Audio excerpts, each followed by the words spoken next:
अचानक एक लड़के ने अपनी प्रेमिका को गहरे समुद्र में धकेल दिया। यह देखकर कि वह पूरी तरह से मर चुकी थी, वे मन की शांति के साथ चले गए।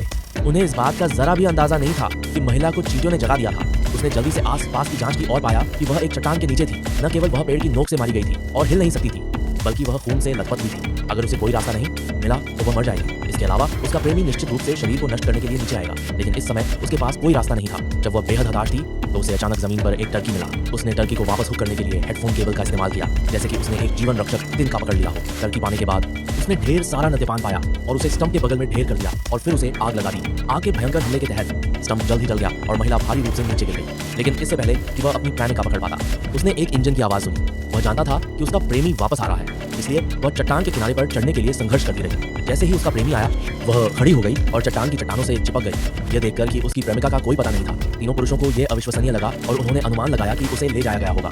भले ही वह यहाँ न मरी हो, वह कहीं और मरी होगी। वे व्यक्ति की बजाय शव देखना पसंद करेंगे, अन्यथा वे सभी अपना शेष जीवन जेल में बिताएंगे। इसलिए वे उसका पीछा करने के लिए जल्दी जल्दी गाड़ी चलाते रहे। लेकिन जब वे चट्टान के नीचे पहुंचे तो रात हो चुकी थी। सावधानीपूर्वक जांच करने के बाद उन्हें दीवार पर हेडफोन के तार और खून के धब्बे मिले और उन्होंने अनुमान लगाया कि महिला पहले यहाँ छिपी थी। फिर उन्हें जमीन पर बहते हुए खून के धब्बे मिले। उन्होंने खून के धब्बों का पीछा किया, लेकिन उन्हें कभी उम्मीद नहीं थी कि समुद्र तट पर खून के धब्बे गायब हो जाएंगे। उन्हें अलग होना पड़ा। जब बिग फैट पेशाब कर रहा था तो महिला ने चुपके से उसकी शिकार करने वाली राइफल उठा ली। बिग फैट इतना डर गया कि उसने दया की भीख मांगी, लेकिन लड़की ने उसे जाने देने का इरादा नहीं किया। अप्रत्याशित रूप से उसने बस बंदूक चलाई, लेकिन पाया कि यह लोड नहीं थी। इसके बजाय शिकार राइफल को दूसरे पक्ष ने छीन लिया।